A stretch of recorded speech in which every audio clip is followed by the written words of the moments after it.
दुर्गा सप्तशती 11वें अध्याय की कथा।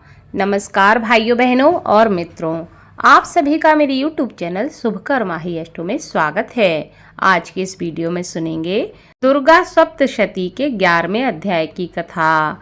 नवरात्रि के दिनों में दुर्गा सप्तशती का पाठ करना विशेष फल प्रदान करता है। इस पाठ को सुनने से तथा सुनाने से माँ भगवती की कृपा प्राप्त होती है। जीवन के सभी कष्ट दूर होते हैं और सभी मनोकामनाएं पूरी होती हैं। इसलिए नवरात्रि के दिनों में इस पाठ को करना चाहिए और ना कर सके तो इसको अवश्य सुनना चाहिए, जिससे आपके जीवन के सभी मनोरथ पूर्ण हो सकें। उससे पहले आप सभी से विनम्र निवेदन है, अगर आप मेरे चैनल पर पहली बार आए हैं तो प्लीज वीडियो को लाइक, चैनल को सब्सक्राइब और वीडियो को ज्यादा से ज्यादा शेयर अवश्य करें, ताकि आपके साथ साथ आपके अपने भी इस पाठ का लाभ ले सकें। दुर्गा सप्तशती के 11वें अध्याय में देवताओं द्वारा देवी की स्तुति तथा देवी द्वारा देवताओं को वरदान देने का वर्णन किया गया है। महर्षि मेधा कहते हैं, दैत्य के मारे जाने पर इंद्र आदि देवता अग्नि को आगे करके कात्यायनी देवी की स्तुति करने लगे। उस समय अभीष्ट की प्राप्ति के कारण उनके मुख खिले हुए थे। देवताओं ने कहा, हे शरणागतों के दुख को दूर करने वाली देवी, तुम प्रसन्न हो जाओ। हे संपूर्ण जगत की माता, तुम प्रसन्न हो जाओ। हे विंध्येश्वरी, तुम विश्व की रक्षा करो, क्योंकि तुम इस चर और अचर की ईश्वरी हो।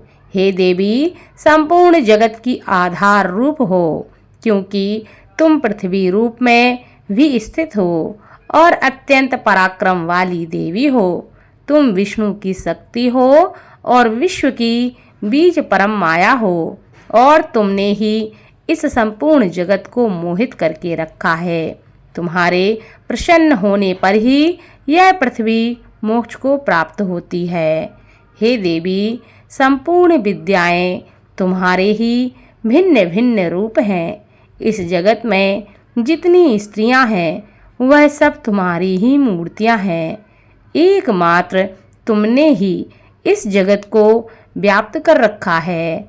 तुम्हारी स्तुति किस प्रकार हो सकती है, क्योंकि तुम परम बुद्धि रूप हो और संपूर्ण प्राणी रूप स्वर्ग और मुक्ति देने वाली हो। अतः इस रूप में तुम्हारी स्तुति की गई है। तुम्हारी स्तुति के लिए इससे बढ़कर और क्या युक्तियां हो सकती हैं।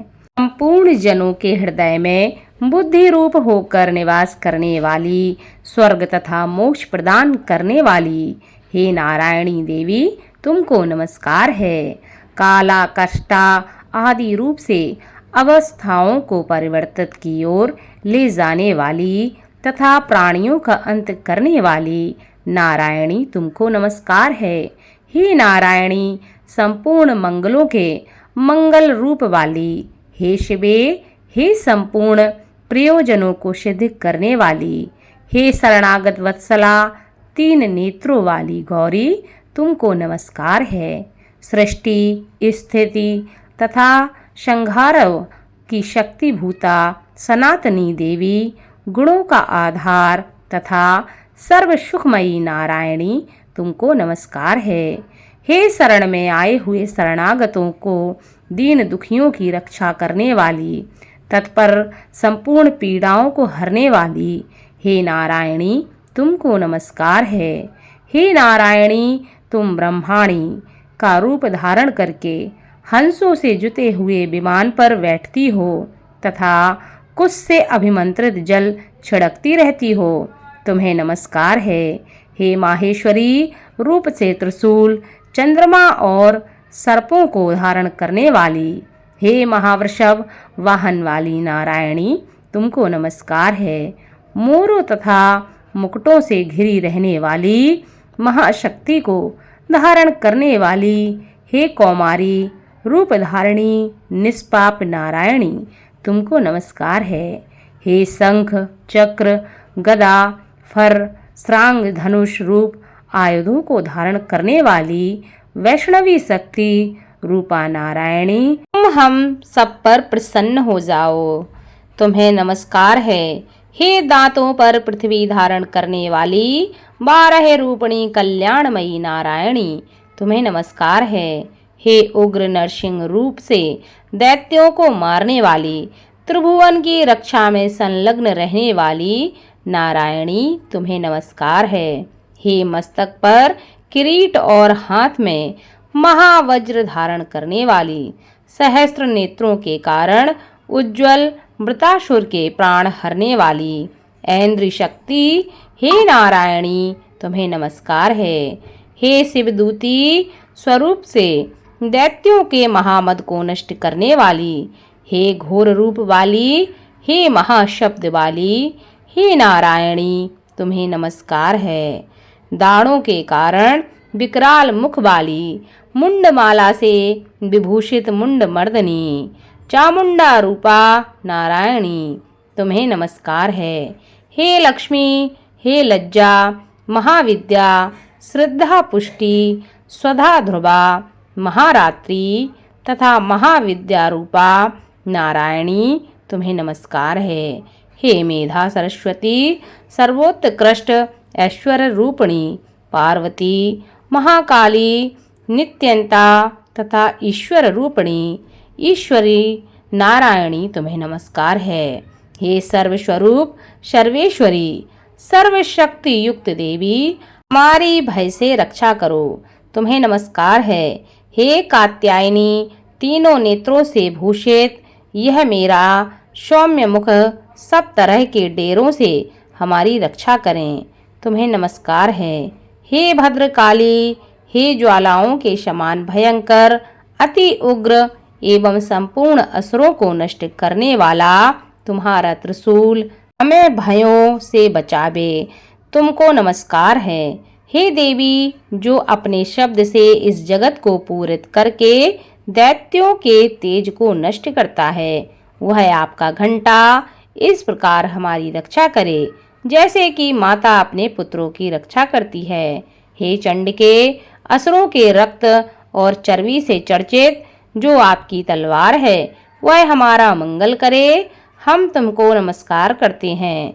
हे देवी, तुम जब प्रसन्न होती हो तो संपूर्ण रोगों को नष्ट कर देती हो और जब रुष्ट हो जाती हो तो संपूर्ण वांछित कामनाओं को नष्ट कर देती हो।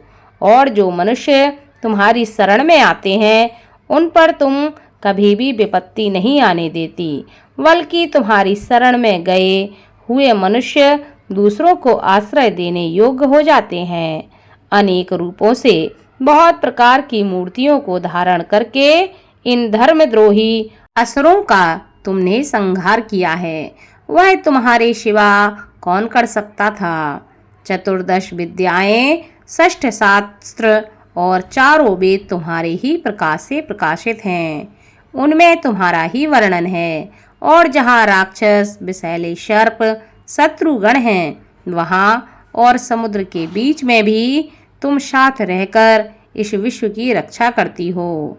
हे विश्वेश्वरी, तुम विश्व का पालन करने वाली विश्व रूपा हो, इसलिए संपूर्ण जगत को धारण करती हो। इसलिए ब्रह्मा, विष्णु, महेश की भी तुम वंदनीय हो। जो भक्ति पूर्वक तुमको नमस्कार करते हैं वह विश्व को आश्रय देने वाले बन जाते हैं। हे देवी, तुम प्रसन्न हो और असुरों को मारकर जिस प्रकार हमारी रक्षा की है ऐसे ही हमारे शत्रुओं से सदा हमारी रक्षा करती रहो। संपूर्ण जगत के पाप को नष्ट कर दो और पापों तथा उनके फलस्वरूप होने वाली महामारी आदि बड़े बड़े उपद्रवों को शीघ्र ही दूर कर दो। विश्व की पीड़ा को हरने वाली देवी, शरण में पड़े हुए पर प्रसन्न हो जाओ।